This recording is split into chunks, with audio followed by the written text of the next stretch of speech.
most of us, we live in a box. And we don't want to go outside that box at all, ever. Outside that box is all these possibilities of life. What we do is we shackle our mind. We are a prisoner in our own mind that this is all I can do.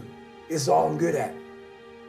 We take away the possibilities of you could be this, you could be that, you could be all these things. I never thought in my wildest dreams I could be a Navy SEAL. Open-mindedness creates that. We all shut down our mind. Like for instance, when I broke the pull-up record, everybody around me who heard the pull-up record was 4,020 pull-ups. That's the first thing they did. Oh my God. It's 4,020 pull-ups in a 24-hour period. Yeah. The first thing I did versus closing my mind to like, oh my God, that's crazy. Instead of taking life and making it out to be this grandiose thing, start breaking it down. Start breaking it down. And I never thought at 300 pounds I could be Navy SEAL. So if my mind was shackled, me and you would never meet. There'd be no book. There'd be nothing. So what people understand is that they live for themselves, not knowing that you have the power within yourself to change millions of lives by facing life, by facing yourself.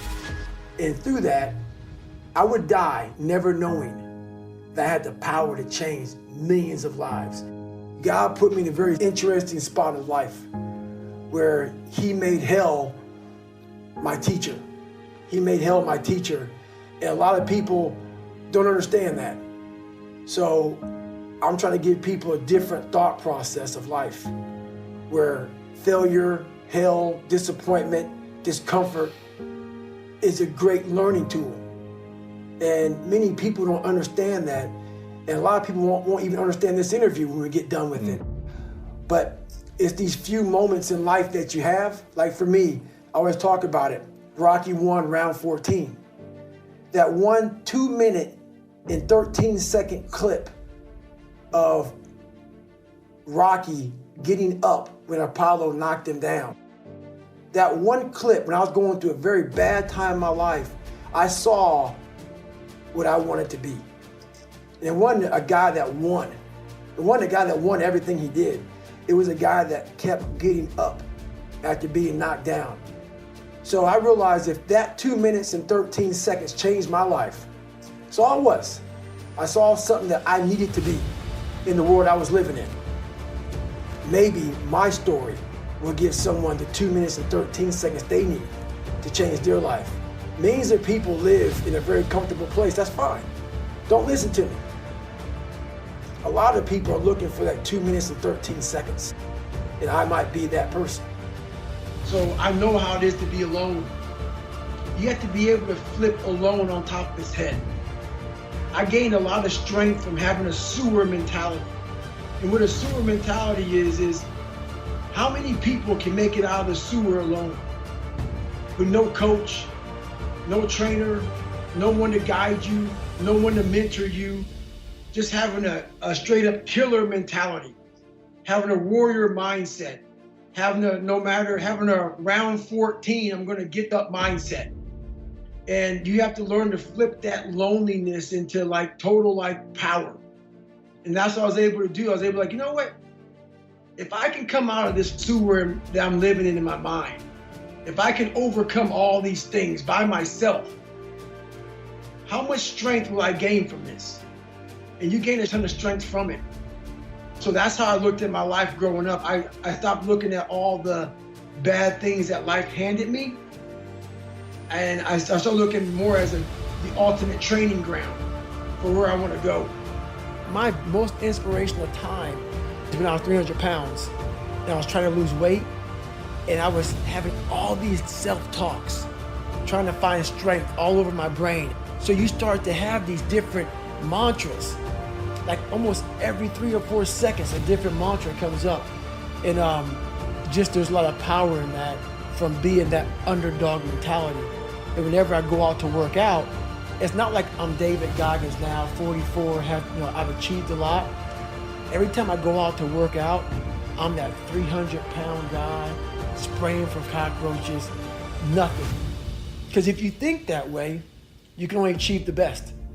If you've arrived and you go out there, I don't need to be out here doing this. Mostly now for me, it's about going the distance. If I go out there every day trying to beat myself, that's gonna fatigue me. Every day I know that there's not many people doing what I'm doing, and that's enough. If you like bench pressing and you bench press all the time, what are you finding out? If you like to swim, that's all you wanna do is swim, what are you finding out? People talk about triple down on your strengths. No, triple down on your weaknesses. Find out something about yourself. You already know the good, you already know the happy. That's why on my Facebook page, everybody goes, why don't you talk about good times? You know how to get through that. You don't need no one to tell you how to get through. It's happy. That's easy. I'm gonna tell you how you can help yourself get through the times that suck. Real life. This is real life. 90% of your life will suck. 10% will be happy. You may be a lucky guy and have a lot of money, have a great ass woman, all this. Trust me, one-on-one with that guy, he's missing something. His life still sucks because he hasn't faced something that bothered him his whole life. Something is still eating you up, but maybe you found a good way, how I did growing up, on how to ignore that voice. At a young age, I realized that I had a very weak mind, and I want nothing to interfere with my own thought process. Like a lot of people before they go on stage, they get a little bit tipsy, get a little buzz, maybe smoke a little something, do a little something. I want to make sure that every single thing I feel is real. I want no masking. I want nothing to mask my ability to feel fear, to overcome fear, whatever it may be. I'm not saying that people who drink and do these different things are trying to hide. Some people just do it. For me, I think of it as almost like a masking agent, so then your mind doesn't have to work as hard, and that means I'm losing. I thought I had given 100%. When I was on that chair at mile 70, I thought I'd given 100%. And to go that last, I go, man, I wasn't even near 100%. So I came up with this thing called the 40% rule. It's like a car. You put a governor on a car, and they say the car can go 130. That governor stops the car at 91. And you're driving thinking, man, I want to floor it, but I can't go any faster.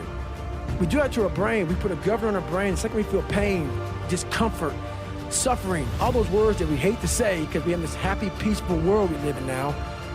We stop. We slow down. And if you can get through these different barriers and gain 5%, 2%, 3%, that 40% becomes 60. That 60% becomes 70, 80, and 90. And then you'll hopefully one day near 100. I don't know many people who probably at 100. We think we're there, but there's so much more. I didn't give 100% in that 101-mile run I did for the first time. So that's the scary thing. That's the scariest thing in the world. I didn't die.